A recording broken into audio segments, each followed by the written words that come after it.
everyone. Welcome back. Today we are talking about Martin Luther. We're talking about the Reformation. We're talking about false claims made by Protestants, false historical claims, assertions that are now known to be completely fabricated about their origins. So the question that I have on the thumbnail is Protestantism apostolic? And this is based on the question, where was your church before Luther? And I've covered previously at length a document that discusses the very unfortunate history of false claims made by the founders of Protestantism, made by the reformers over 200 years, from the 16th to the 18th centuries. And then, of course, they changed approach. Instead of trying to fake or falsely prove that there was an apostolic lineage, they decided to then simply state that they were biblical. And I've gone through the history on this in the past, in a previous episode with the same title. And now we're just looking at what are the implications, what are the things we can infer from that, and just a few more ideas as to why this was patently false. And we have to ask ourselves, why would the founders of Protestantism, the founders of the various denominations, make absurd, ahistorical, easily proven false claims? So let's go here. So welcome, Joel, and welcome, Tom. Good to see you guys. And for the rest, great to have you here this evening. This is a really, it's a pickle. It's a quandary. So let me get my slides ready. And get my screen up. And so this is part 2 of this. I will finish this today. But for those who watched the first part, I'd be very curious, what are your thoughts on this? What were your thoughts as I went through the evidence during part 1? Did you disagree with anything that I said? I mean, given that the data is, I think, extremely compelling and persuasive, and of course it's historically based. This is not something that is easily dismissed as fabrication, because it's true. It is written in the history of all of these Protestant denominations. Every single one is guilty of making claims that tie directly to heretics, to people who deny basic Christian theology, who are clearly anti-Christian, but in the effort to prove an apostolic lineage, they appeal to these people. It's like appealing to Satanists and Muslims to say, look how we are apostolic. It's genuinely disturbing. So let's continue. We ended here, so I'll just recap on this slide and we'll continue to slide number 40. I've added 1 or 2 slides of additional detail. So there's some logical contradictions that we came across. So for instance, apostolic claims are that apostolic succession went through medieval sects, and these sects were buried, these sects were secretly hiding in caves or doing whatever. They were suppressed by the Catholic Church, but these sects had true apostolic Christianity. They were practicing this for centuries in hiding, in secret, and therefore they were these apostolic Protestants because they were derived from these other groups. Of course, these heretical groups were not remotely Christian, and these heretical groups themselves couldn't agree. That they were vastly in conflict with each other. It's completely grafted apologetics. Is Lloyd an Anglican? Yes, Lloyd has said so about 1,000 times on this channel. I've said so many times. So yeah. Do you have any questions? Are you going to go, well, if you're a Baptist, then I don't believe you, or oh yeah, if you're a raxalated evangelical, then we don't believe you? We're discussing basic history, because these reformers and these major founders of these denominations made ludicrous, completely false, even fabricated historical claims. And these are the founders and the fathers of these Protestant denominations who, okay, welcome. So hello and welcome then. So yes, I come from a long Anglican lineage. I have an uncle who's a bishop. I've had uncles who are priests.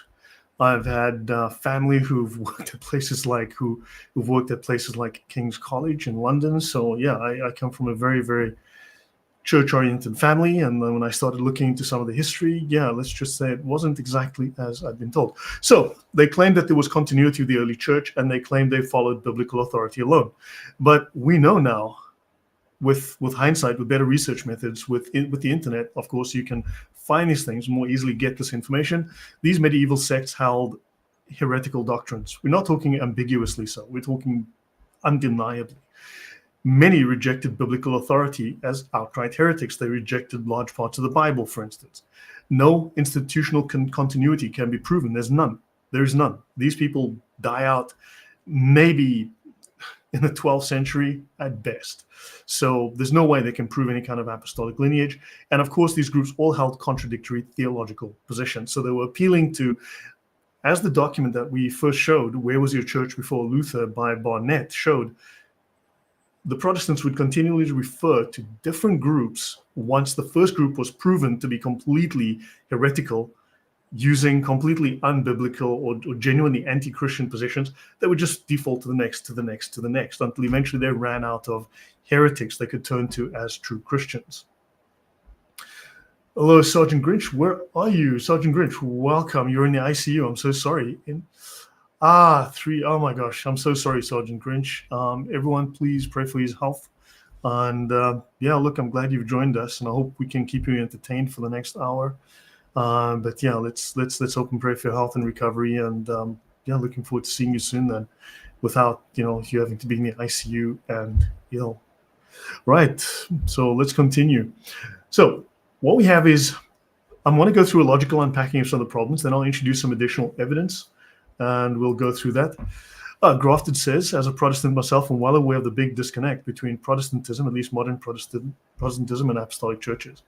It's not just a disconnect. I mean, that's a polite way of putting it. The history it does not look good for Protestants whatsoever. It merely just proves desperate attempts at fabrication, anything to prove some kind of apostolic lineage. Sergeant Grinch says, I love these history lessons. Well, thanks, man. Glad to be here. Glad you're here. Glad to be here with you and me. I love the history as well. It's really fascinating. Of course, the conclusions one has to draw are, just definitely not pleasant for many people.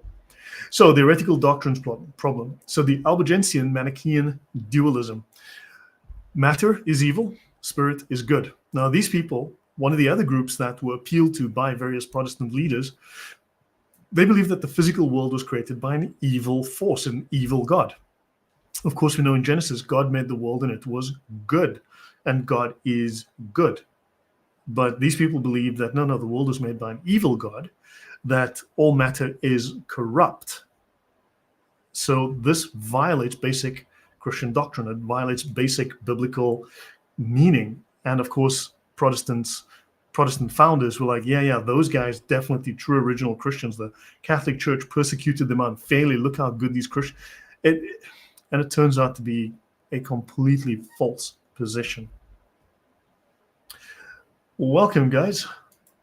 So the rejection of the Old Testament as the work of the evil God. So the Albigensians, another group that the Protestants turned to as true Christians, true apostolic Christians who were suppressed and went underground and protected Christianity from those evil Catholics. Well, these Albigensians dismissed the Old Testament. They claimed that its God was not the true good God. Again, so we're looking at 0 for 2 here, and that's not good. These groups would deny Christ's true humanity, which is Docetism. So Christ only, according to these Albigensians, appeared to have a physical body. They rejected the incarnation, which is something that is fundamental to Christian orthodoxy. Many of these groups would reject marriage, procreation, and the material world, because to marry was to then create more children, but children are corrupt because they're made of matter. Matter is evil. Why would you continue this evil, destructive matter, this evil force? You are then simply just multiplying the effects of the evil God. So marriage and having children would discourage. It perpetuated the material world that they saw as evil. And then we want to talk about ritual suicide for the love of God, of course. You kill yourself to make the world a better place, which of course you see today in the Green Movement. So Cathar Perfecti suicide practices called endura. So the most devout would seek ritual death They would starve themselves to death to escape the material world, a practice called endura. Now, the Catholic Church, of course, viewed this as suicide, but the Cathars saw this as spiritual discipline. Of course, many of the reformers were going, yeah, those Cathars, great Christians, awesome Christians. I mean, good grief, those Catholics are evil, but these Cathars, those guys were the original Christians, true Christians. Jesus would be so proud of them. But yeah, they practiced ritual suicide. Now, I want to bring up this note here by the National Library of Medicine in PubMed, the Endura of the Cathars. Heresy, medieval concept of ritual euthanasia or suicide. Now, this article speaks of them as the voluntary death of the severely sick, which is false. Okay, this frames it. This was only something linked to the severely sick, but that is false. But this was the Cathars' medieval concept of a ritual euthanasia. So yeah, so even this document, this PubMed, that's got a DOI number here, it speaks about this. So this is a well-known thing, and of course, yeah, we've got Protestant leaders going, yeah, those Cathars, the good guys, definitely the good guys. Kill yourself for God. So now these doctrines obviously fundamentally contradict Protestant theology. In fact, they just are fundamentally evil. But these beliefs oppose core Christian teachings on creation, incarnation, marriage, and the goodness of life, making Protestant praise of the Albigensians theologically indefensible. But they had different motives for doing this. But now, of course, with time, with history, with better research, we can see why they did this. But again, those reasons are indefensible. So yeah, horrifying history. So Grafted says, that's interesting. I never knew this. I mean, definitely never fully agree with Luther or Calvin, but I didn't know they actually affirmed previous anathema. Yeah, no, it's worse than you realize. It is far worse than you realize. When you go through the actual writings of Calvin and the writings of Luther, you will find incredibly disturbing things, which generally do not get discussed for obvious reasons. But yeah, there's a lot that is very disturbing. Government-assisted euthanasia. Yeah, ask yourself where these ideas are coming from, Joel. Ask yourself. And Porfirio Santiago de Guzman Jimenez says, if you also think about it, Protestants who reject the idea of having images is not only a form of iconoclasm, but a form of Manichaeanism if they believe that God cannot use images or matter. Very interesting point. You know, that's worth, drop that in the chat, in the comments later. Just maybe I can look that up and see if I can find any historical links to that. So, yeah. Now, John Wesley praised medieval Manichaeism. I'm just doing a quick summary of a little bit of the previous episode of part 1, and I'm going to do a little bit of a logical analysis, and then I'll add a bit more information to go through some of this, right? So John Wesley, right, the Methodist, he praised, and he's a former Anglican, he praised Manichaeism, sorry, today my tongue is just twisted, as pure Christianity. So Wesley astonishingly described Manichaean groups as embodying authentic Christian faith. I mean, to put it mildly, that's retarded. That is utterly retarded. But he did. So he endorsed groups that rejected biblical authority. So he commended sects that dismissed parts of Scripture. But then, of course, when we go through Martin Luther's history and the copious writings of Martin Luther from Luther's works, Martin Luther also rejected large parts of Scripture. Martin Luther disagreed vehemently large parts of Scripture. So, yeah, no surprise. And, of course, these groups also rejected traditional Christian canon. Now, he supported sects that denied Christ's humanity. So Wesley's praise extended to groups that even denied the incarnation, which is a core Christian doctrine. Christ was born from a virgin. He was born as a human being. He lived, he suffered death, he was buried, and then, of course, raised on the third day. That is core Christian doctrine. He contradicted his own Methodist theological foundations. These endorsements conflicted directly with the essential beliefs of Methodism and Protestantism, were supposedly biblical. So he was quite happy to indulge in this fabrication.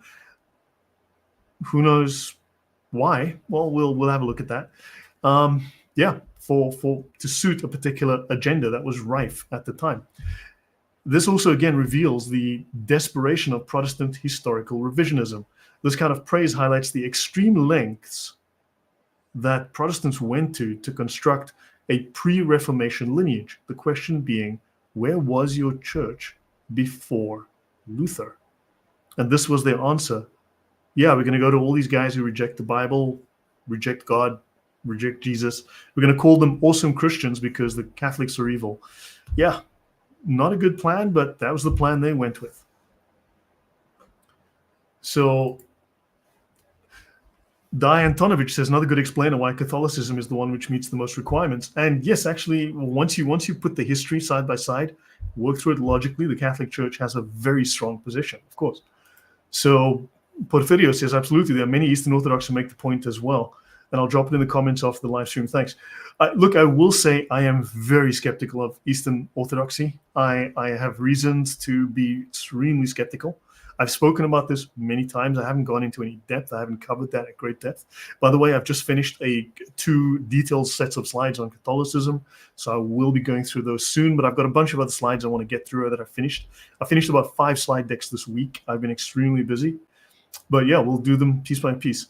For sure, I'm Protestant by way of culture, birth, and entry into the faith, not by any sense of actual doctrinal submission or agreement to the first reformers. Well, and the thing is that, but if you live in a guy's house, you eat his food, you use the same phrases, you do the same things. You live in his house, you drive his car, you make the same statements, you have the same worldview, and then you claim I've got nothing to do with those guys. It doesn't quite work. It doesn't quite fit because, remember, they were separated from Catholicism. And they would take oppositional positions. They were protesting against Catholicism. So when you repeat those same things, I do scripture alone, I do faith alone, and all of these other statements, or you say, no, I have a right to decide my own because of the priesthood of all, but that's all Martin Luther's nonsense, Calvin's nonsense, Zwingli's nonsense. And so of course you're attached to that particular lineage. You're part and parcel of that particular, you're under that umbrella. So Grafted says, I've largely known about the indulgencies, controversies, and how the Reformation started. Even Martin Luther states in his own writings that his issue was not indulgences, was just a minor issue. In fact, I believe it was just a pretext. But even Martin Luther writes in his own writings that indulgences was not the reason for his schism, that his issue, right, which he, in his debates with Erasmus, he states, you, Erasmus, you have identified the crux of the issue where I have a problem with the Catholics. And that, Martin Luther states, is free will, because Martin Luther did not believe in free will. So this was the issue of free will.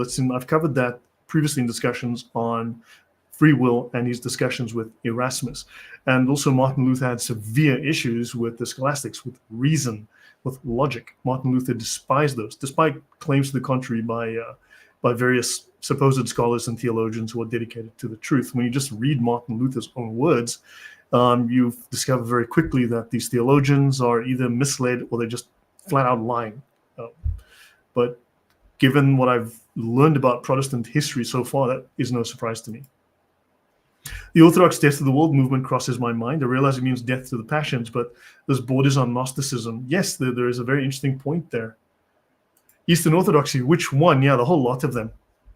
But yeah, generally the whole lot. If you look at the founding, where it starts from, when I look at the history there, I've gone through that on my own, spent a few hours examining that, and it just looks suspect. So to me, okay, that says a lot when this was their best appeal to historical legitimacy, older heretical movements. Exactly, because Martin Luther would repeat things. Martin Luther was praising heretics as well.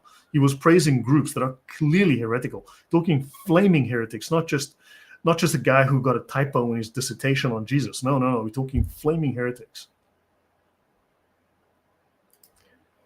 Yeah, Jesus declared, I'm truly a servant of Allah.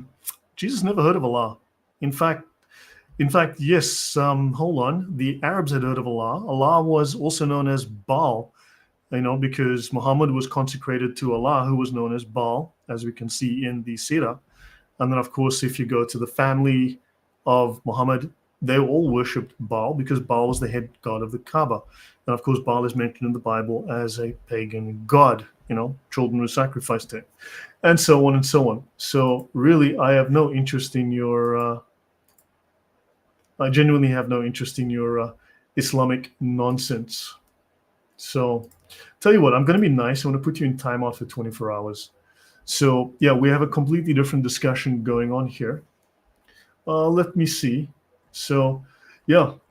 So anyway, What have I missed? Okay, nothing interesting. If you can give me any verses from a Synoptic Bible that Jesus claimed to be God, which is the first three earlier, there are plenty, dozens of references where Jesus says he is God. There are plenty. But of course, for Muslims, don't forget, in Islam, lying is obligatory. Under the Sharia, lying is an obligatory duty. Muslims are obligated to lie for Allah for the benefit of Islam. This is not just permitted, it is obligatory, right? It's an obligation. So you need to understand this about Islam to understand where these people are coming from.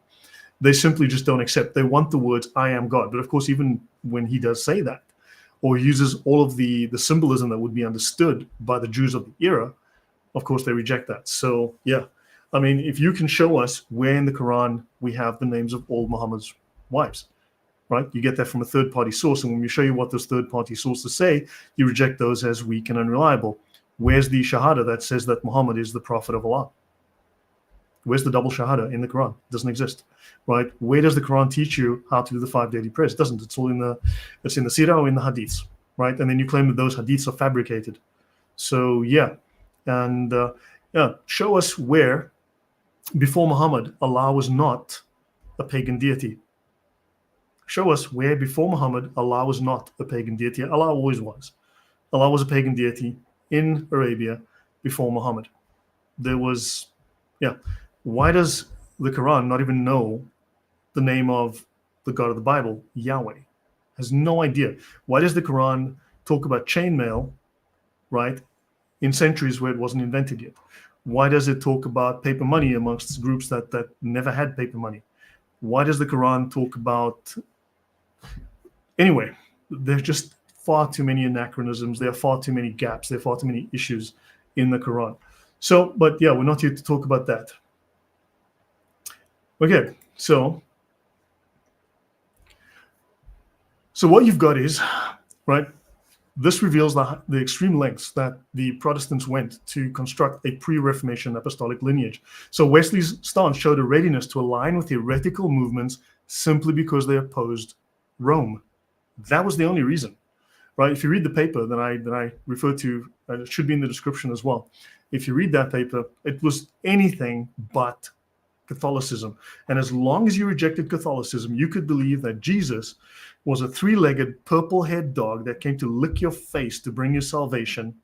And if you fed him dog food, he would give you double reward in heaven. And if you believed that about Jesus, as long as you didn't like Rome, you were good to go. You were part of the Protestant club. It was that ridiculous. And unfortunately, that's the history. So Barnett's paper tells us that the anything but Catholicism practice led Protestants to very uncritically, and this is all the denominations are guilty of this, to assimilate medieval opponents of Rome, including those with demonstrably heretical doctrines, into a proto-Protestant lineage simply because they were anti-Catholic. As long as you're anti-Catholic, you were part of the club. So they weren't very fussy. Now, there's also an Anglican inconsistency we mentioned before. So, yeah, A. Blackamore condemned Albigensians as heretical. But of course, all the other Anglicans were saying, no, these are the good guys. We're with them. They're with us. Those are the original Christians. Now, here's a simple question. I will come to this question later, but I will ask you, if these heretical groups, if these insanely heretical groups were the early Christians, the original, despite the fact that not one of these groups agrees on anything. They've got doctrines that are wildly all over the place and contradictory. But if these were the original Christians, why didn't Calvin become an Albigensian?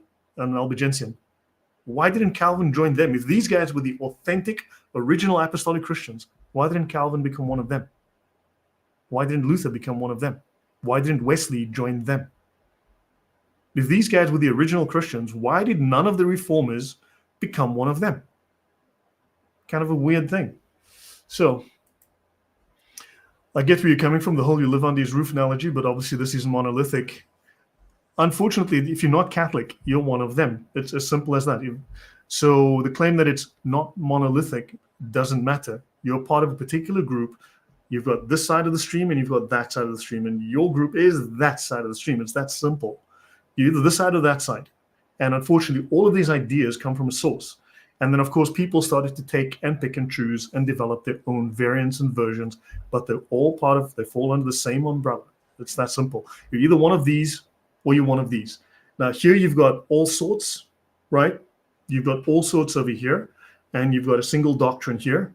But yeah, you've got a whole riot of contradictory, incompatible ideas, right? Calvinists, the main issue here, take for instance the well-known famous one, Calvinists and Arminians. They can't agree. They haven't agreed for 500 years. Nobody can solve it.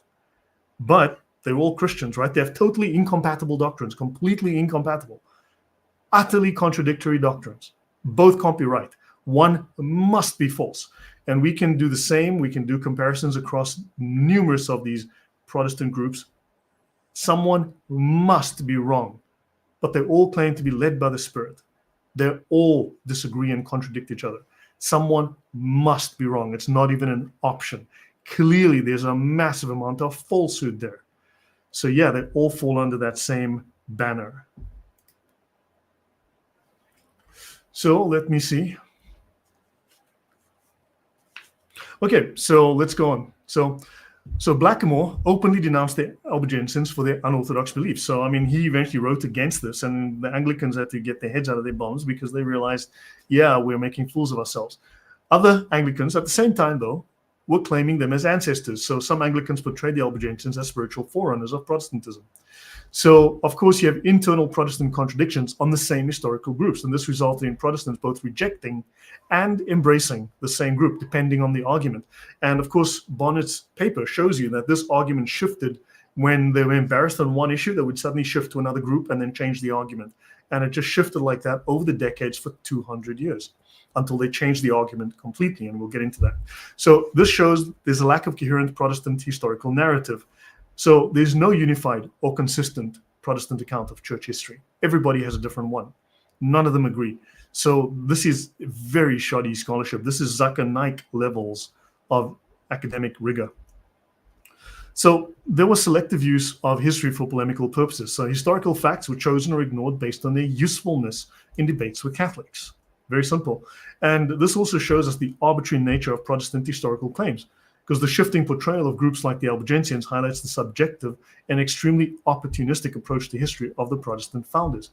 So you have the invisible church issue. Now, doctrine was invented to explain the lack of a visible institutional continuity, like the Catholic Church can trace through something like 263 popes over the decades, and they can show there's a continual legacy of institution, belief, doctrine, and going back to written historical sources. Remember, Martin Luther simply stated that do not believe anybody, no church father, nor even people greater than the church fathers, meaning the apostles, if their name is not Martin Luther, because he wanted people to believe him alone and not to follow history. So this whole invisible church concept was created to justify the absence of a continuous organized Protestant presence before the Reformation. And of course, this is conveniently untestable and unfalsifiable, so the doctrine cannot be historically verified and disproven, making it immune to factual scrutiny. Well, of course, we can show that these Albigenses and everyone else just dies out early on, or they were complete heretics. So yeah, I mean, but just hopefully you get the point there. Now, of course, this contradicts Christ's promise of a visible church. In Matthew 16:18, it stands in tension with Jesus' assurance that his church would be a visible, enduring community. It allows Protestants to claim any group as spiritual ancestors, which they did liberally. So if the church is invisible, you can include any dissenting group as part of your lineage. Very convenient. It means that church history becomes meaningless and entirely subjective. The invisible church idea makes historical investigation irrelevant, as true believers could be hidden anywhere. This opens the door to people like Bart Ehrman, who can claim there are many Christianities. Of course, if you have a certain doctrine with very clearly defined criteria, then anything outside of that is not a version of that. It's a falsification, a fabrication, something that is opposed to it. Gnostics, heretics. You have Christianity and you have Gnostics and heretics. As simple as that. Welcome, Oratex. How are you doing? Okay, let's continue. So this doctrine lacks clear biblical support, and it undermines the Protestant commitment to Scripture alone. So an observation I want to make here. Right, got about 14 slides to go. So scholars and even Protestant apologists, some at least, acknowledge that the proto-Protestant argument involving Waldensians, Albigensians, or even figures like Huss and Wycliffe as direct, unproblematic forerunners has been discredited in serious academic historical circles, because we now have far more access to primary sources because of the internet and because we've started to scan documents and make them available, we have better search methodologies. The software that I use can scan through thousands of documents in 2 seconds. I can look for a term through 25,000 documents in under 2 seconds and find references and then start pulling those out. So things of this type allow us to search through data and find things we couldn't before. So we have more rigorous methodologies, and we can find these differences in these quote-unquote early groups and the 16th century reformers. So they were able to make these claims, but now these claims can easily be proven false. There are discrepancies. The groups like the Albigensians, they rejected the incarnation. They're so fundamentally at odds with Christian orthodoxy, including Protestant orthodoxy, right? So you have Waldensians, they're a little bit closer to mainstream Protestantism, but these are still not something that you can point to as having a lineage back to the apostles or to be Protestants. The Protestants clearly differed from them, right? For many Protestants, the ultimate authority is, of course, sola scriptura, scripture alone. But if their doctrines are derived purely from scripture, then historical lineage becomes less necessary, even if it's desirable. So the argument then shifted historically from we were always here to we are faithful to the Bible. Of course, the 30,000, 40,000 plus groups can't quite decide what the Bible actually says or what is apostolic biblical interpretation because, again, they have irreconcilable, contradictory views. There's the embarrassment of association because they're associated with genuinely heretical views like the Albigensians or those whose historical continuity is tenuous, the invisible church. This undermines claims to orthodoxy or any kind of biblical fidelity or any kind of historical validity. So contemporary Protestant apologetics focuses more on theological arguments because they lost the historical argument. They completely lost the historical argument. There was no way they could prove any kind of apostolic lineage. And they eventually realized we've painted ourselves into a very dark corner by pointing at heretics and Gnostics. So basically they started saying, look, but the Reformation was necessary because of church corruption, indulgences. And that was the whole thing. Just hysterical panic over things, often overblown, right? We rediscovered biblical truth. We restored the Bible. Okay, so I've done a series of talks on groups, arbitrary groups you've never heard of, random whack jobs, complete lunatics, totally anonymous people that all claim to have rediscovered authentic original Christianity. There's hundreds of them. I've gone through a list of that, and these people have bizarre ideas, contradictory ideas, whack job ideas. You wouldn't even remotely recognize them as Christian, but they all claim they restored the original Christian faith. So anyway, so the emphasis here is on doctrinal purity and biblical faithfulness, quote unquote, not historical lineage. So this defense fell out of favor because it was so thoroughly debunked by careful historical analysis. So yeah, you have the uninformed who try to push that, but yeah, there's nothing serious. The who? Let me see. Albigensians, Waldensians. Sorry, that slide was a bit tiny. Apologies there, Maria.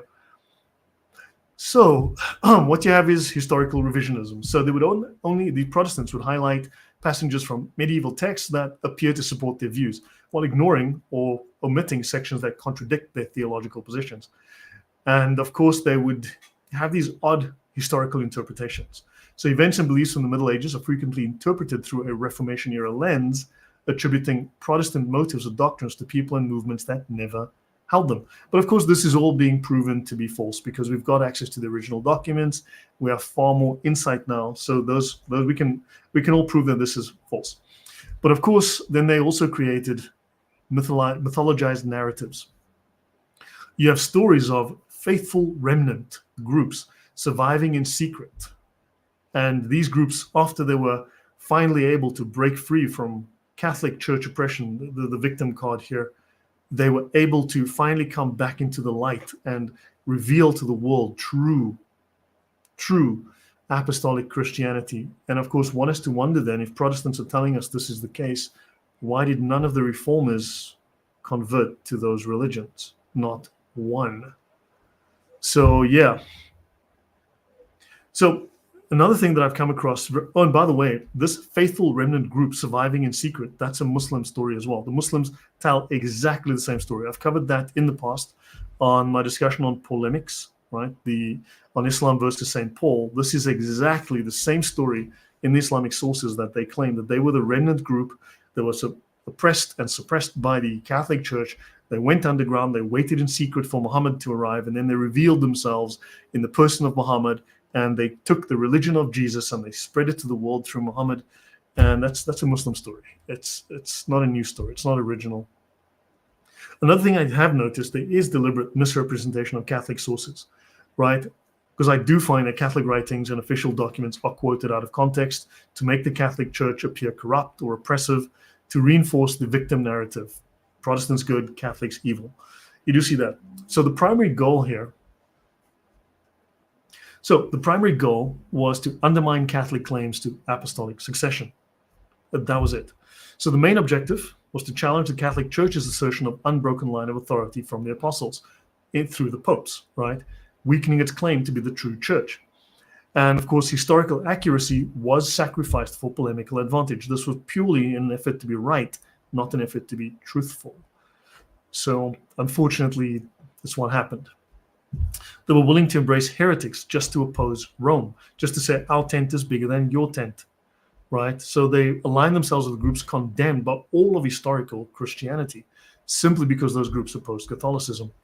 And this demonstrates that anti-Catholicism, not truth, drove Protestant myth-making and historiography.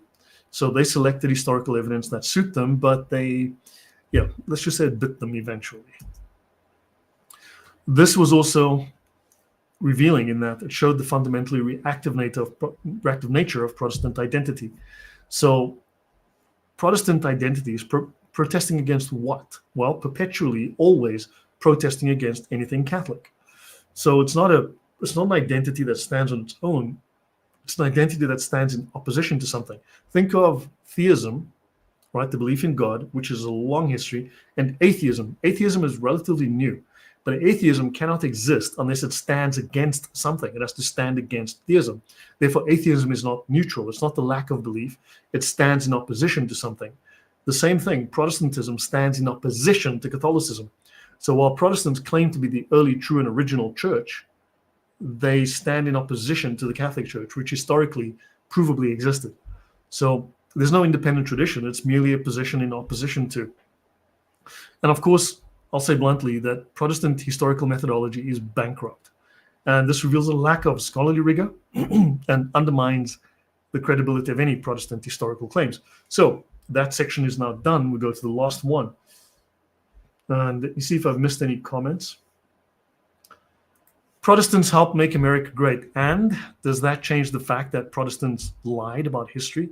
That Protestants stood on the shoulders of heretics, people who disavowed Christ, people who denied the Old Testament, people who disliked large sections of the Bible, people who said that Jesus never existed, Jesus was never born, Jesus was just a spiritual being, that the God of the Bible is evil, the God of the Bible is Satan.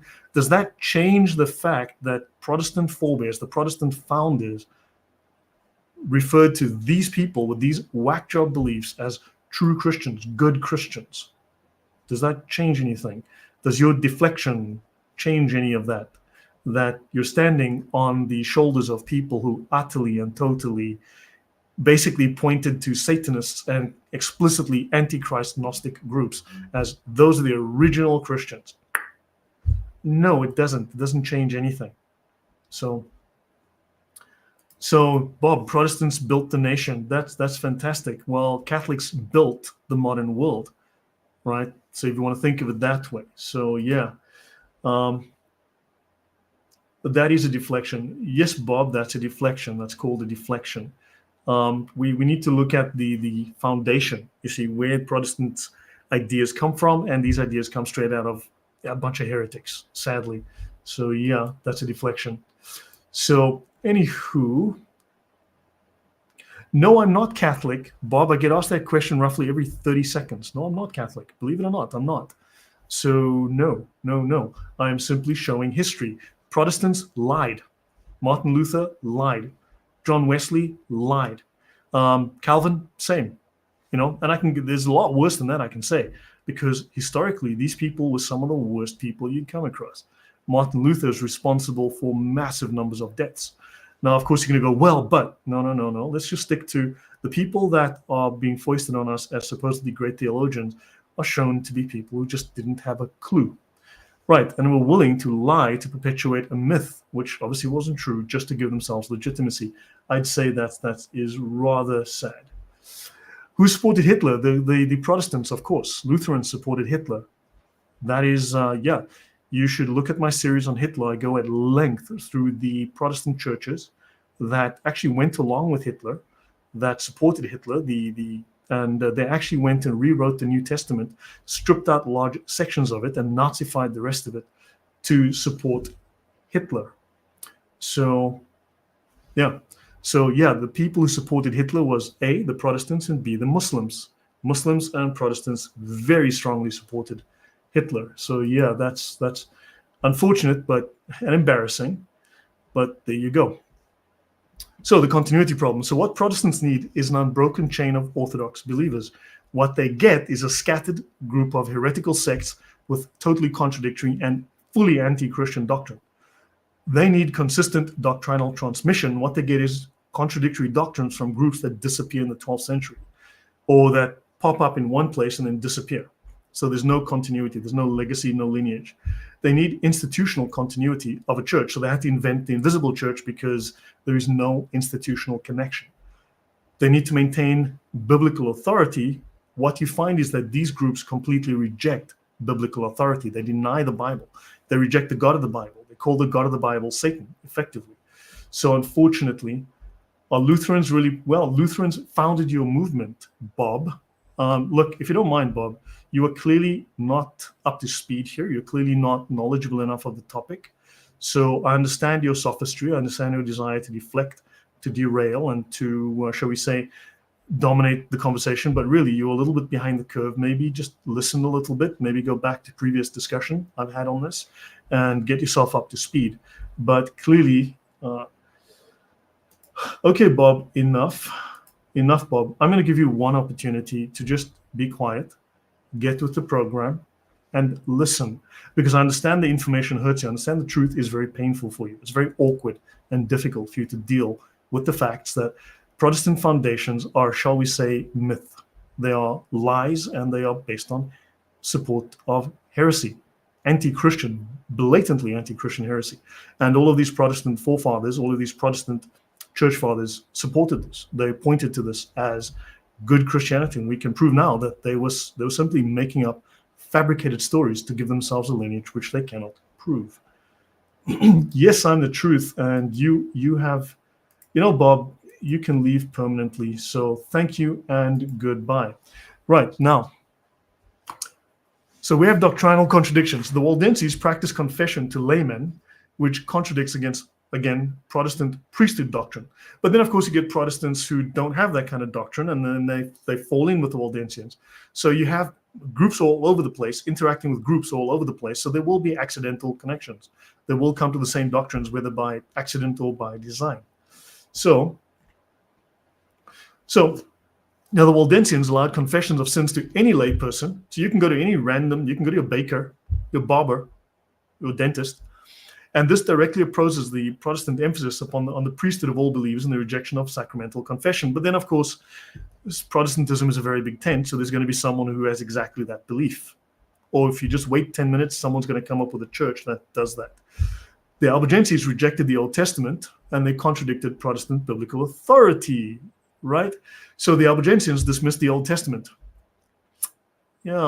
Sola Scriptura, the Bible alone. Yeah, we don't like the Bible. Throw out that book. Throw out the whole Old Testament. Okay, yeah, that's good Christian practice. So yeah, they said that the Old Testament was the work of an evil God. And this, of course, undermines the principle of the entire Bible as the sole rule of faith. But the Protestant founders were like, yeah, that's good stuff. Those are Christians. The Cathars practiced extreme asceticism, which contradicted the Protestant view of marriage. Catholic leaders condemned marriage and procreation, which, again, of course, marriage is a divine institution. But then, of course, Martin Luther did not believe that marriage was a divine institution. He did not believe it was a sacrament. So, yeah, your bartender. Yeah, exactly, your bartender. Very good point. Pastor Bob. Yeah. Yeah, look, I mean, well, what are you going to do with someone who refuses to listen, refuses to believe? Well, what can you do with that? They're simply going to refuse all evidence. He's not asking questions to learn. He's asking questions to derail. right? It's kind of why Lloyd is so fired about this. This hits home when he found it out. Like when a Catholic who confronts issues in his plot is more angry than issues in Protestant churches. Yeah, I think so. No, it means I got lied to. I was misled. I was part of a movement that is clearly based on false history. It is disturbing. So the Cathars, of course, but then again, these what I'm referencing here, these are things that are generally true of one group of Protestants, but then supposed directly by another group. So there's no consistency there either. So yeah, what can we say? Many groups rejected infant baptism, others rejected it. So there was no consensus on baptism. Some groups denied infant baptism, others retained it. And of course, other groups just rejected it completely. So yeah, where do you stand? It hasn't changed much within Protestant circles today. And there were inconsistent views on sacraments across these ancestors that are original Christians. And so they were just incompatible. So there was no coherent theological tradition, none. It's just confusion based on confusion. So lineage. Now, this is from a paper called Waldensianism and English Protestants, The Construction of Identity and Continuity. This is by Mira Goldberg Poch, written in 2012. So it says here, Protestants also use the Waldensians in propagandist documents, most often to justify political or religious actions and ideologies. So she's mentioning here, she's discussing the Waldensians, right? The continuity of Waldensianism through the Reformation became crucially important for the wider umbrella of Protestantism as a legitimizing factor for the movement. This thesis investigates the claims of continuity. And while the Waldensians underwent a dramatic change in religious doctrine to conform to the Reformation, their belief in their continuity of their religious identity can be validated. So now we're going to learn something very interesting. Remember, the Protestant, all the Reformation leaders were saying, see, these groups, these ancient groups that can't be traced past the 12th century or whatever, these ancient groups, original suppressed Christians, the true apostolic Christians that were suppressed by those evil Catholics, that are now presenting to us genuine, authentic, original early Christianity, and we are based on them. But of course, not one of them converted to that religion. They all formed their own doctrines. These Cathars, these Waldensians, these groups became Calvinists. So wait, you have the original apostolic Christians, and then they became Calvinists. Don't you think Calvin should become a Waldensian or an Albigensian? So, and then when you look at the differences between their doctrines are extremely different. These Protestants were all saying that these Albigensians, Waldensians, and you name them, whatever, were all original, authentic Christians. And instead of them joining these guys and becoming Waldensians or whatever, or Albigensians, these groups all converted into the Calvinist church. So if they were identical, why would they have such different doctrine, and why would then they become Calvinists? Good question. So contemporary scholars tell us that Waldensians have been fully absorbed into Protestantism after 1532. And this is clear from the writings of both the Waldensians and their sympathizers. They considered themselves as a separate entity. They were the inheritors of a long tradition of descent from the Catholic Church based on their own belief in the purity of the gospel. Bible alone. Martin Luther copied that, and of course this can be then found in heretical groups. The Waldensian identity was based on a history of exclusion and persecution, the persecution tale, the sympathy vote here, and a belief that they had transmitted the true embodiments of Christianity through the centuries. English and continental Protestants identified with the Waldensians who provided ancient ties and legitimacy to their new religion. But the Waldensians became Calvinists. So the earliest firm origin for this particular group is the 12th century, not apostolic. And documentary evidence begins with Peter Waldo in the 1170s. And these ancient Vaudois, right, backdating is polemical, not sourced, which is they say, no, but we come from this other group that was hidden underground. Very convenient. So let me go. In the age of the internet, research the heck out of everything and follow the truth, So if a Protestant comes up to you and says their beliefs are the same as the early church before Reformation, they must find people that believed exactly how they do, with zero deviations, precisely. So the only consistent, unquestionable through line that can be traced is descent. Yes, that is very, very true. So communal practices and memory persisted, but that's a social continuity, because these identity, they claim that they persisted throughout the centuries, That's a belief they have, but it's not something they can prove, right? This doesn't mean, so this claim is not proof of apostolic lineage. It's not a traceable claim of doctrine, office, or sacraments, because no, there is no such proof, no such evidence. There was a sharp doctrinal shift in 1532 at Chanforan. So the Waldensians officially then aligned with Reformed theology, adopting Swiss Reformed confessional norms, Calvinism, undercutting claims of stable apostolic fidelity, saying we've had the same belief since the beginning when they became Calvinists. Why didn't the Calvinists become Waldensians? And of course, they had differences in belief. So these guys left their religion and became Calvinists. So that seriously, that just totally destroys the idea that this is original and apostolic, or at least, yeah. So Reformers, they merged the Waldenses, the Vaudois, the Lollards, the Hussites, even the Albigensians into one quote-unquote remnant to mask differences and contradictions. So they played games, right? This whole idea of the Waldenses coming from what they call the French Vaudois, which is another early group. This was used to imply antiquity, right? It's not historical evidence. It's just word games to try to prove antiquity. Yeah, I'll skip over a couple of things. So Protestants need to, they needed to drive the narrative because of their polemical needs. They need to win the argument. So where was your church before Luther? Basically incentivized the manufactured genealogy to counter Catholic claims that you guys are new. And they failed the apostolic test. There was no chain of transmission. There's no continuous ordination. There are no institutional records. There is no stable doctrinal corpus from antiquity to Waldo-era communities. And from Waldo-era communities to Calvin, again, it changed. Doctrine changed. There is no consistency, nothing. And then, of course, their doctrine completely changed when they adopted Calvinism in 1532. Insanity. So the primary goal was to undermine any Catholic claims to apostolic succession, apostolic claims for Catholicism to be the true church, right? And of course, they distorted, they ignored, undermined, and so on, anything that didn't go with the Protestant view, right? So they simply just played word games.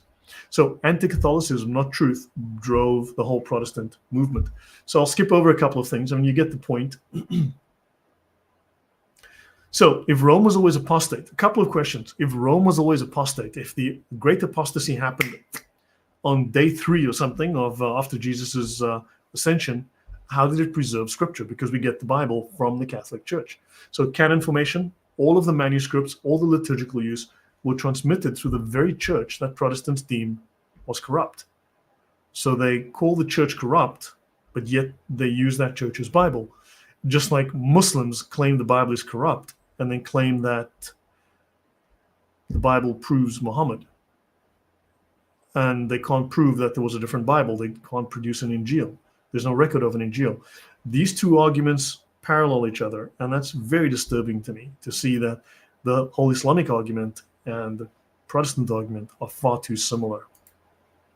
If the remnant, quote unquote, this remnant, these heretics and Gnostics were doctrinally faithful, why did they change allegiance and join the Calvinists in 1532?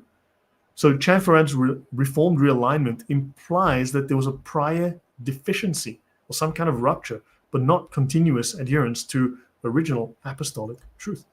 So if medieval forebears were orthodox, why did they have all of this heretical, provably heretical baggage, the dualism, the Gnostic stuff, right? This all cannot be squared with Catholic or Reformed orthodoxy or just basic historical Christianity or just anything that's common in the Bible. And if there's true succession, where's the chain of transmission? Where's the evidence that they carried on a legacy, a lineage? None. So there's no continuous ordination, there's no episcopal oversight, there's no stable confessional corpus from antiquity to Waldo. And of course, this is inconsistent with the claim of Roman apostasy or Roman Catholic apostasy, because Protestants rely on a canon and manuscripts transmitted by the medieval church that they call corrupt, which is nuts. So the medieval forebears that were supposedly original Christians carried heterodoxies, heretics. So none of this can be squared. So there's no chain of transmission. So there's no continuous line of ordination, and the 1532 Reformed turn confirms a discontinuity, right? Why would you need to make a change? Why would you have a new confession if these guys are original Christians? Why would you have to form something new and then these guys have to join your church? And take on your beliefs. That makes no sense. So if these are early Christians, why did the leaders of these early Christian churches publicly adopt Calvinism in 1532? And please answer me. Seriously, please answer me this question. And Grafted says, yeah, that's a pretty good question, not gonna lie. Yeah. So let me see. Doesn't simply knowing who Jesus is claiming as he's repenting from enough qualification to be Christians? No, of course not. Yeah, but of course, look, I mean, these are all revolts against authority. These are all efforts to assert yourself. I'll cover that a little bit. I mean, I've covered that in the past. So, for instance, Waldensians, a religious body dating from the Middle Ages, not from antiquity. The town of Valdese was founded by the members of this group in 1893. And this is from the Division of Archives and History, 1973. If the Waldensians were the continuous early Christian church, then yes, by their own logic, reformers should have conformed to Waldensian doctrine, not the other way around. So the historical record shows Waldensians aligning to Reformed Chanfaran, 1532, not Calvinists or Lutherans aligning to a pre-existing Waldensian confession. And of course, the community with the claimed apostolic continuity should set the doctrinal norm. These original apostolic group should set the doctrinal norm. They become Calvinists. Kind of weird. So that didn't happen. So this asymmetry shows us that the Waldensians were incorporated into Reformed Protestantism, and they were not, let me just take this away quickly. So they were not the carriers of a stable apostolic deposit to which others returned. Everybody was claiming that they had just restored the church, the whole restorationist movement. We have restored the original church because we found the original Christians. But of course, this is not true because these guys left their beliefs and became Calvinists. So, last 4 slides, then I'm done. The historical method failure. So, Protestant historians do begin with conclusions and they seek supporting evidence. So they start with an outcome and look for facts to fit. Contradictory evidence is ignored or explained away. Sources are quoted out of context to support their narratives, right? They selectively quote history. I've seen this often with selective quotations of the early church fathers. When I started reading the early church fathers, I was realizing that Protestant quotations were very selective and we failed to provide a full context, because they'll say the Bible is critical to everything. The Bible is our rock, our foundation. And then they'll go on in the next paragraph and say, and however, the church is the guardian of that Bible, and we must adhere to the church's interpretation. We follow the church in its interpretation of the Bible. We don't do our own interpretations. But of course, the Protestants will then simply say, well, this guy said the Bible alone is the foundation and rock of Christianity, which is true. But then, of course, they forget all of the rest conveniently. So now this historical methodology is subordinated to a theological agenda. So this is what the Muslims do. Their theological goals take precedence over objective historical analysis. Why do Muslims claim that Pharaoh was a Muslim, that Pharaoh worshipped Allah? I mean, no one had heard of Allah in that part of the world by then, and of course everyone worshipped Re or Ra, right? And they had a whole host of other gods. Allah was not around. Pharaoh was not a Muslim. Why does the Quran make these claims? Well, these false claims. Well, unfortunately, we got a situation where Protestants were making very similar claims. So this ends up distorting history, right? And of course, this violates basic principles of scholarly historical research. That undermines academic standards and the support and the pursuit of truth, because it simply is there to win the argument, not find truth. So these claims undermine their own theological foundations, right? This is a questionable historical narrative. Protestants weaken the very principles like biblical authority and doctrinal purity that their theology is supposed to be built upon when they rely on people that are against both. So last few slides. The theological implications. So reliance on heretical groups contradicts claims to orthodoxy, right? Citing groups with fundamentally opposed doctrines to Christianity is not a good move, not a good plan, not a good look, right? An invisible church doctrine also makes ecclesiology utterly meaningless. So the idea of an invisible church strips the church of any kind of concrete identity. This makes it impossible to define or recognize the true church in any meaningful way. If you're the church, I'm the church, everybody's the church, we all get a Toyota, then nobody can claim authority. Everyone then comes up with their own personal, private, contradictory view of what doctrine says. And then all you have is chaos, and we have that today. Of course, this revisionism shows dishonest methodology, and the selective use and distortion of historical evidence shows a lack of integrity. And the anti-Catholic motivation, of course, I think that's quite clear. So they are reacting against Catholicism rather than imposing a positive identity. And all of the identity groups that they glom onto have totally contradictory sets of doctrines. And these groups eventually joined them. So yeah, not good. So the whole thing calls into question the Protestant project. So all of these issues cast very serious doubt on the legitimacy, the coherence of Protestantism's claim to be an authentic continuation of apostolic Christianity. Well, hopefully so far all of this makes good sense to everyone. So yeah, let me see. Who said that that's sufficient? Do you think that the apostles like Saint Irenaeus did not know that when you said you need more? Yeah, so Numos, I understand. Didn't Rome come from the Great Schism? If you look through the writings on the Great Schism, I've covered that before, called the Great Apostasy. Have a look at my talk on the Great Apostasy. I go through this. It's another set of bizarre historical takes from Protestants. Everyone's claiming to have restored true Christianity, and none of them can agree on what that is. But this is hundreds of people. I cover about 10 or 12 people. I go through depth about maybe 4 of them, 4 groups. It's just totally bizarre. But no, Rome is historically based. But if you look at the claims, but let's have a look at the claim of the Great Schism. When did it happen? On a Tuesday at 4 p.m. in 331 AD? Or did it happen on a Wednesday at 3 p.m. in 35 AD? Or did it happen on a Friday at 6 p.m. in 1521? Or did it happen in 1501 on a Sunday at 2 p.m.? See, no one can somehow agree. They all conveniently don't have a clear idea of when this happened, but it did happen. I tell you, it definitely happened. Definitely happened. We just don't know exactly when. It's very unclear. We'll get right back to you with the details in a minute. So pretty much that's how solid that claim is. The Great Schism. The Great Schism can't prove itself. It's laughably stupid. It's another one of these ridiculous claims that are just made up, clearly made up. No one can agree what, when, how. It's, yeah.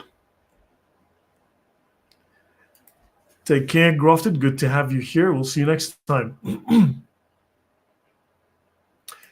Yeah, very gradually. The problem is that to you it's very gradually, but you see, to the guy next to you, it was very suddenly. It happened at exactly 4 p.m. on a Friday in 422, you see.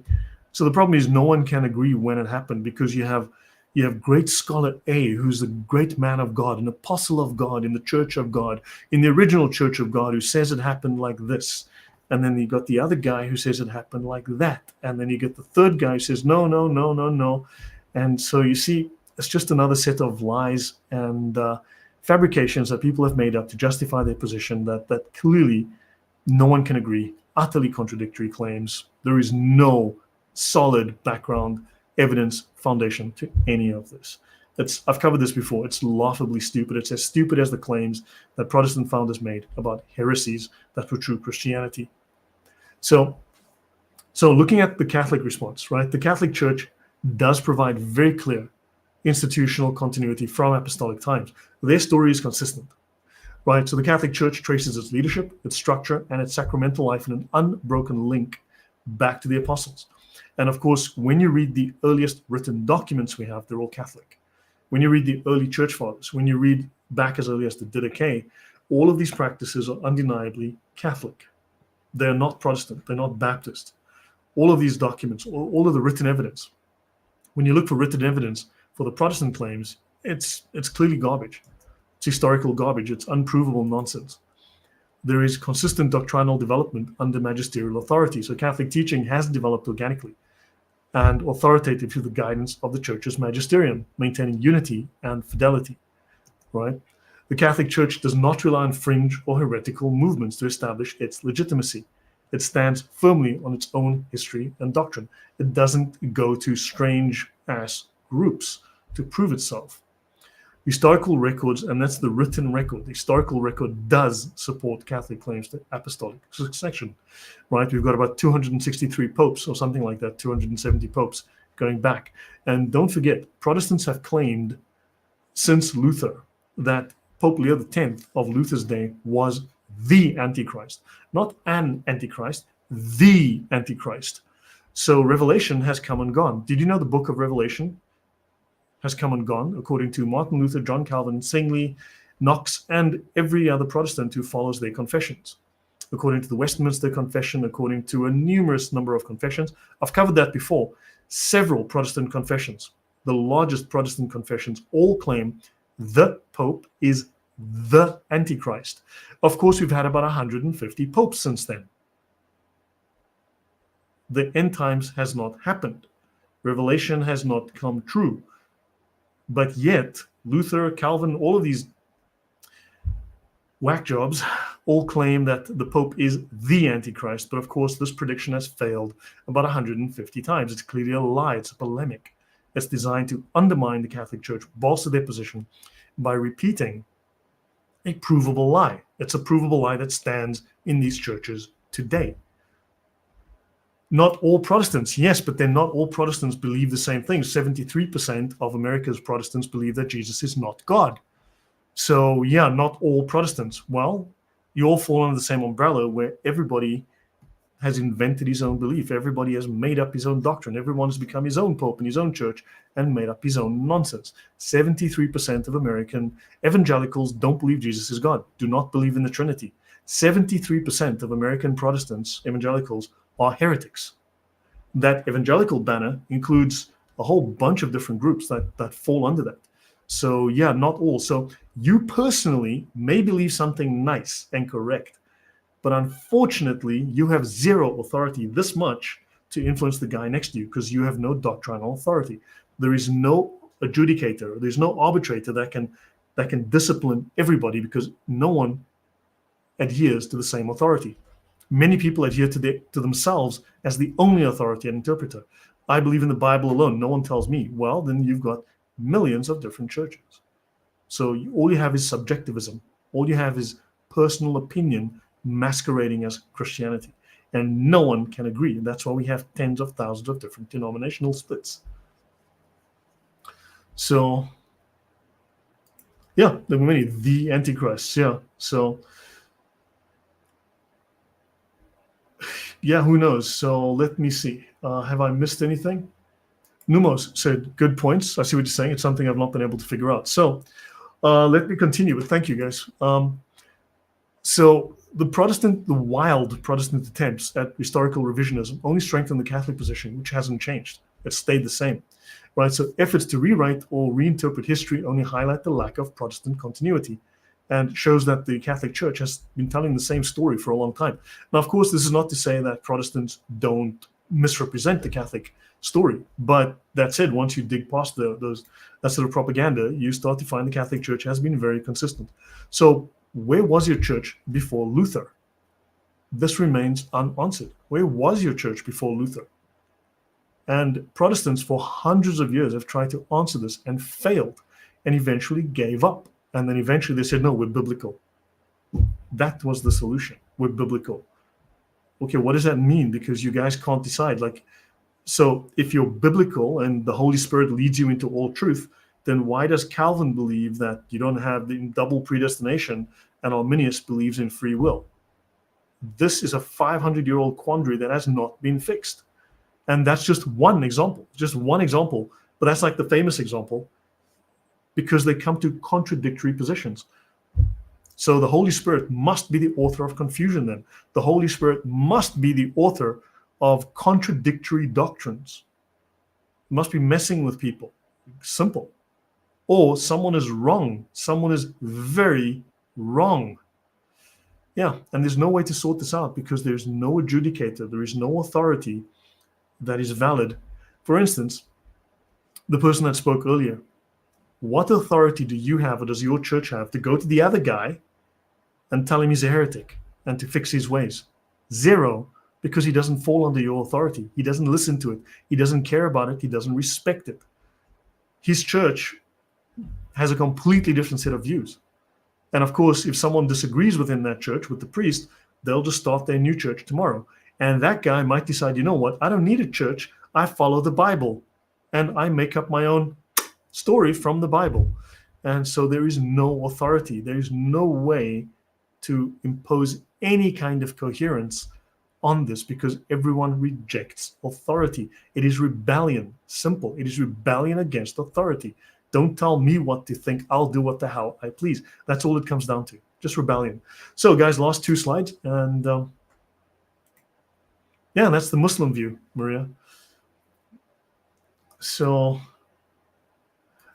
oh, distant horizon. Oh, I'm Catholic. My observation was intended being ironic. Sorry. Yeah, it's hard to understand tone through text. Maria, no one deleted your comment. Could have been too long. It's possible. Numa says, I think that this question, where was your church for Luther, is a hard pill to swallow because it will force many to reconsider their entire belief system. And I believe this is true, yes. I've had many people write to me. They leave comments. I get emails. They tell me that they try to talk to their Protestant families about some of these questions. They raise some of these problems. For instance, Martin Luther's desire to murder the disabled. And they say, look, I mean, this guy claimed to be receiving true revelation and to be the true revelation of Jesus and God in the Bible, and he stood on the Bible alone, and he said we have to murder the disabled because they're just sacks of meat possessed by Satan. And how do you square that with and the family don't want to listen, don't want to hear it, don't want to talk about it. And that's just one example. I can go through plenty with my Luther series I have. It's I'd like to see medicine practiced that way. Solar surgery. Yeah, very good point. Very good point.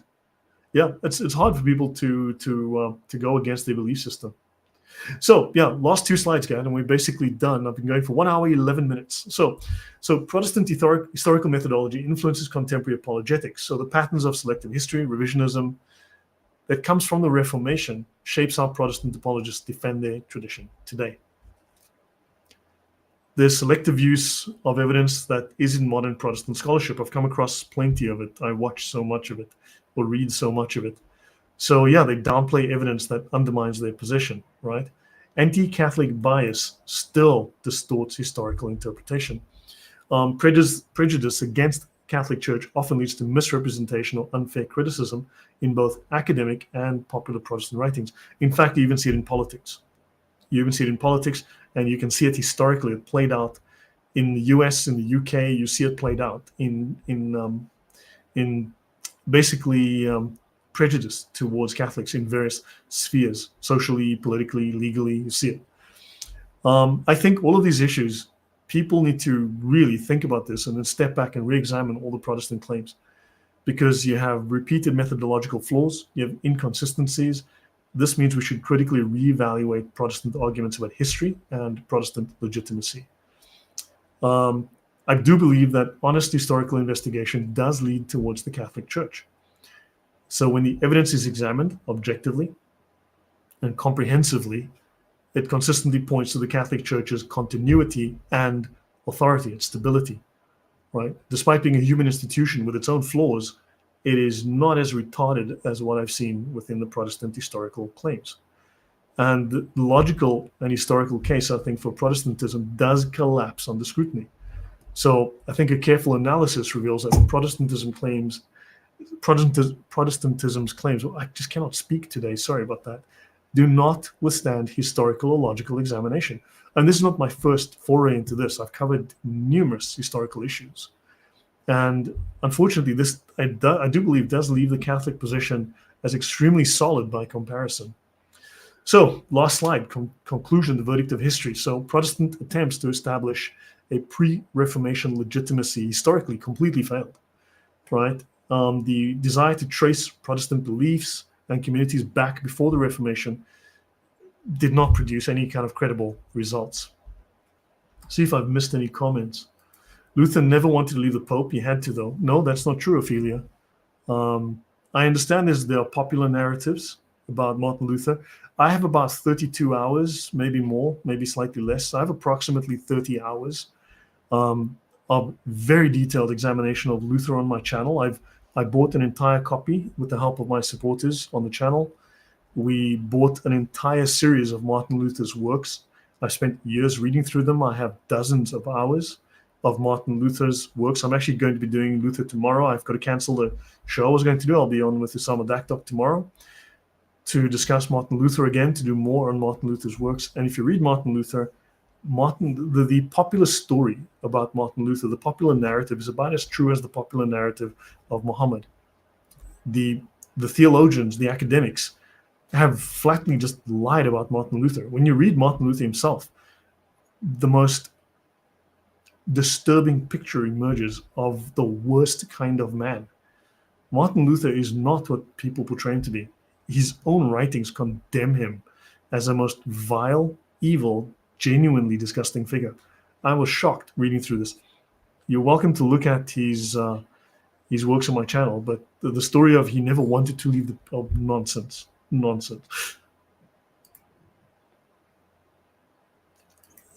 Martin Luther wanted to kill handicapped people. He recommended that a boy that was suffering from a particular disease that we know today, he said, this boy is possessed by the devil, we should kill him. He recommended that he be drowned underwater, or someone put a pillow over his face and suffocate him to death. So that was the Martin Luther approach. And of course the Nazis said, yeah, you know what we need to do? We need to follow Martin Luther, good Christian that he was, and we'll implement Martin Luther's advice on how to deal with the handicap. And they killed 250,000 of them because Luther. And of course, then everyone goes, no, the Nazis misrepresented and misinterpreted. No, they just applied Martin Luther's ideas. They didn't misrepresent Martin Luther's ideas about Jews. They just applied them. They just literally said, okay, we're going to do what Luther said. And then they killed a bunch of people. Because Luther said, kill them. Simple.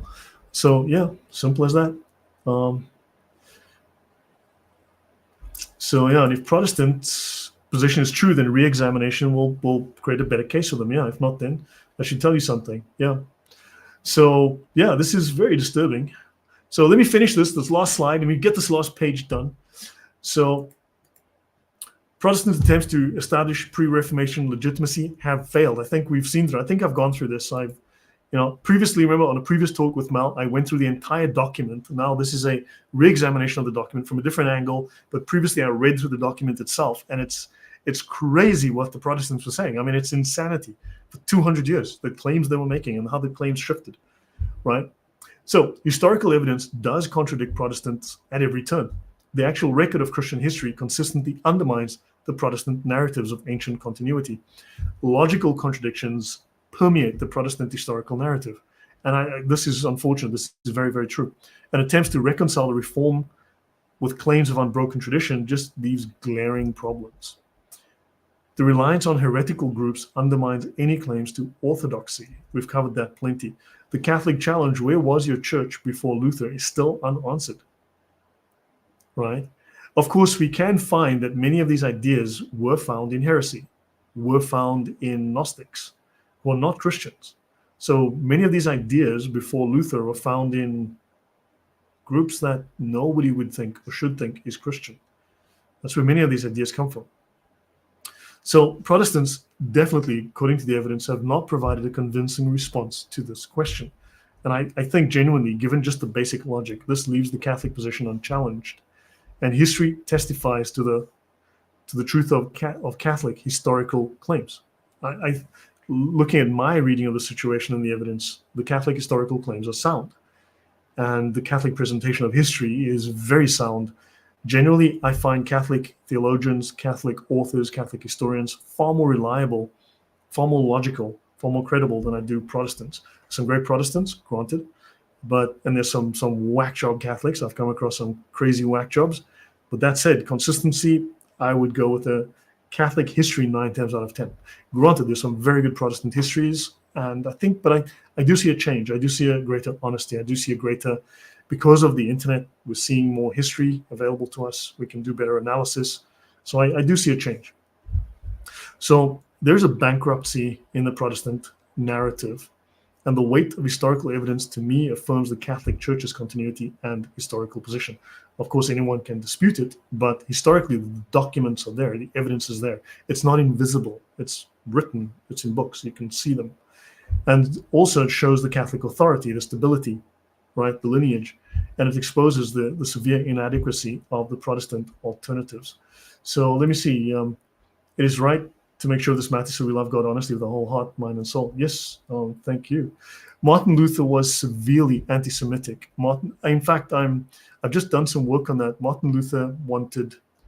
Hold on, let me try and find you this document actually.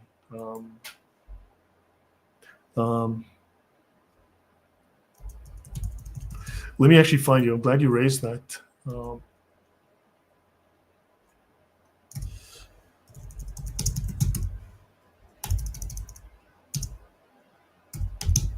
good grief.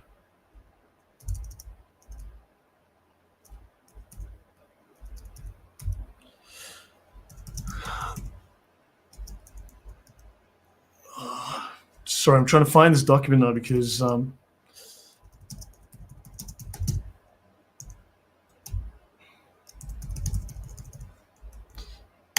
okay, I don't have the original document, but I think this may help here.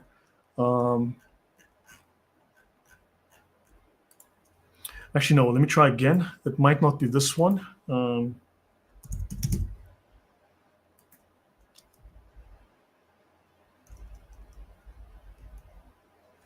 Okay, so, okay, it seems, let me see if I have Luther here.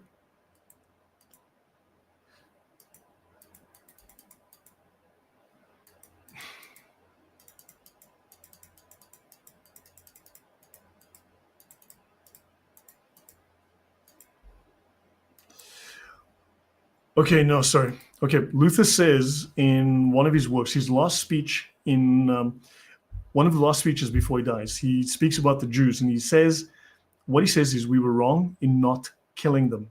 I don't have the exact quote now offhand. I can't think of it offhand, but Luther states, in relation to the Jews, we were at fault in not killing them, right? So Luther, one of the last things he says before he dies, 3 days before he dies, he says that Christians, at least the Lutherans, should have wiped out the Jews. This is a claim by Martin Luther. What he recommended was, if you read his book on the Jews and their lies, he recommends that the Jews be punished. He recommends that they be forced to work, right, into forced labor. That's why, of course, the Nazis, when they put the Jews into the camps here in Poland, where I live, and in Germany and so on, they had Arbeit macht frei, work makes free, right? Because that was a Lutheran suggestion. That was the suggestion of Martin Luther, that they should be forced into labor, right? He recommended that their synagogues be destroyed, be burned, that their holy books be destroyed and burned, that their money gets taken, that they are exiled, they're cast out, they're forced into labor camps, they're punished. So Martin Luther recommended a whole bunch of things, which are pretty gruesome. I'm going to be talking about this in the near future, but he made some seriously nasty suggestions. He says we were at fault in not wiping them out, or something like that. We were at fault in not exterminating them, something like that. And the Nazis just went, okay, fine, we'll just do what Luther said. So yeah, it's pretty bad, actually. So yeah, so I think that was the end of that. That's the end of that. But so let me see if I've missed anything.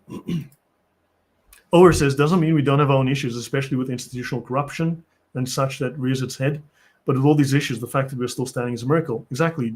Don't forget, Jesus does say, and the gates of hell will not prevail against it. He will establish a church. Now, this doesn't mean the church won't deal with issues. It has to constantly renew itself in the sense of dealing with issues, refreshing itself, cleaning itself out. It's a human institution, but it is guided. Whereas if you look at what Protestants, it's kind of this, it's fractured. It's all over the place. There is a house divided cannot stand. And that is a house divided. So you cannot find any consistency or reliability within it. So I would think that's a serious problem. So let me just close that. Let me just see. Yeah, he contradicts his own beloved Paul. Yeah, exactly. Martin Luther was insane, honestly. Yeah, let me see. Thanks again, Lloyd, for another great video. That brings a lot together. You're welcome. Thank you. Yeah, Luther wasn't the only to hate Jews in the church. All churches, yes, that is true. There's blood on Christians' hands. They were hateful and they were very bad Christians towards Jews. But don't forget that a lot of this starts with heretics and Gnostics who hated Jews because the Jews worshipped the evil god, right? The demiurge. The whole Gnostic thing. They started to twist the Bible, like John 8:44. You're of your father the devil. They claimed that actually said no. You are of the father of the devil. so that they worshipped a greater demon, a greater evil than the devil himself. They worshipped the father of the devil. And that debate still rages today, believe it or not, in academia. I've covered that previously. I've gone through some scientific paper on that. It was insane. It's nuts. So you look at the Gnostics, and of course, yes, you'll find individual Catholics, and even the Catholic Church is guilty of certain crimes. Granted, human institutions do foul things, do bad things. And of course, Martin Luther, though, did make it much, much worse. Martin Luther accused the Jews of lots of crimes. He increased this whole idea of the blood libel. He developed conspiracy theories that even Hamas uses today, believe it or not. So what you've got is the Catholic Church eventually had to catch itself. The Catholic Church had to eventually change its doctrine and make a positional statement, right? So the Catholic Church veered the other way and tried to sort itself out. But again, who speaks for the Protestants? There is no one single authority that can discipline and impose doctrine on all Protestants. You have no such authority.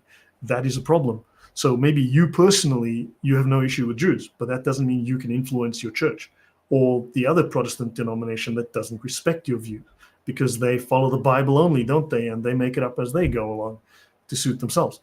So yeah, it's just, there's too much division. There's no way to impose authority. So the Catholic Church did fix that within itself. However, another thing to bear in mind is that a lot of the claims against the Catholic Church are often exaggerated, often just outright fabrications, plain old lies. So it's really tough it takes time to sort out all of this. Sure, you can point to problems, but we do need to take time to straighten out all the history and to just find the truth, because, I mean, there's just way too much garbage. But now we have the tools, we have access to the history, we can find the truth. It is possible. There are Jews and then there are Jews. You are commanded to pray for peace, but also, yes, granted. And there are Christians and they are Christians. 73% of American evangelicals don't believe Jesus is God, don't believe in the Trinity, don't believe in the Holy Spirit as one of the persons in the Trinity. 73%. 73% of American evangelicals are outright heretics. Outright heretics, claiming to be inspired by the Holy Spirit and based on the Bible alone. Nonsense. Trash. Garbage. They're not Christians. They're not Christians, period. They're heretics. They're Arians. They're Gnostics. They're full of nonsense. So a large swathe of America's, like 40% of American Christians, generally are not even remotely Christian. Pretending to be, yes. Claiming to be, definitely. Are they Christian? Absolutely not. They don't even believe in basic principles of Christianity. Jesus is God. Jesus was born on earth as a man, lived, died, resurrected. Don't believe that stuff, but they're Christians. Garbage. So, yep, hairy ticks, very hairy ticks. Interesting with the stream where you can get through. Yeah, look, I do try my best to engage with the chat. I have a very active chat, which is great. And I've got some very well-informed people in the chat, very educated people in the chat. And I do try to occasionally I'll bring people on to have discussions about the topic. And I'll bring up people here and there to have talks.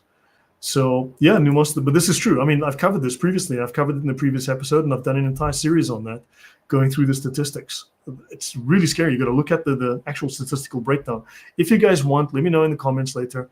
I will do a talk just on the statistical breakdown of the surveys done on American Christianity. It's in the toilet. It's really, really bad. It's genuinely bad. Lucifer, yeah. So thank you, Porfirio. So guys, I think that's it. Yeah, hopefully you've learned something valuable. Hopefully you've gained something here and something to think about. I know it's not easy. I know it takes time to absorb all of this, and I know it's hard to take it in. And I understand there's lots of people that will get in the way, but look, I think I've applied basic history and basic logic. I've provided the references to the papers that you can look at. You can read them, check the history for yourself. It's unfortunate, but it's true, and it's what it is. So tomorrow I was supposed to be on with the Green Beret. Guy recently retired from the Green Berets to talk about information warfare, about geopolitics, and about how Christians deal with this kind of thing, the kind of things that we can do as Christians to fight back in the information space on social media, and the kind of attitudes we need to have to deal with the problems we're seeing in the world today, how we can push back. But unfortunately, he has to go out of town, apparently, he says, so he needs to push this back. He wants to do it on the 2nd. I'm not sure I'm available because I have Osama scheduled every 2nd. And I'm traveling that week as well. I'll be in Germany. So yeah, basically, So I'm going to try and push him to the 8th, something like that. So I'll have him on, and I think that will be a very interesting discussion. Hopefully that goes off. It's very hard to schedule with people. With many people, it's very difficult. So yeah, guys, any final questions? And then I move on. Numos, thank you. Love you, brother. Thank you. God bless. Yes, maybe we'll be guided into the fullness of truth. Yeah, interesting. AE says, interesting how old those thought concepts are. Yeah, some of them go back centuries. Some of them go back to the pagan Greeks. Many of them actually can be traced back to pagan Greeks. Believe it or not, it's insanity. Many of the ideas from atheists go back to the pagan Greeks. In fact, Darwin's ideas can be traced back to the Sufis, to Sufi poetry and Sufi mythology, as well as ancient pagan Greeks from like 500 BC. Welcome, Tom. Good to see you back from church. Thank you for your service for the truth. Yeah, welcome. So guys, I think I will see you guys tomorrow evening, probably on with Usama, to talk about Martin Luther. I'll cover some of this stuff on Martin Luther's hatred of Jews, but I'm going through a structured approach to talk about the Reformation and Martin Luther's ideas. And what Martin Luther said and what people say he said, what historians and theologians say about Martin Luther are very different. When you read Martin Luther, it's like it's a cross somewhere between Hitler and Muhammad. And you go like, this can't be true. But sadly, it's coming right out of the mouth of the man called Martin Luther. I'll leave it at that. So I'll see you guys tomorrow. So good night, guys. God bless. And I will see you soon. Take care and good night.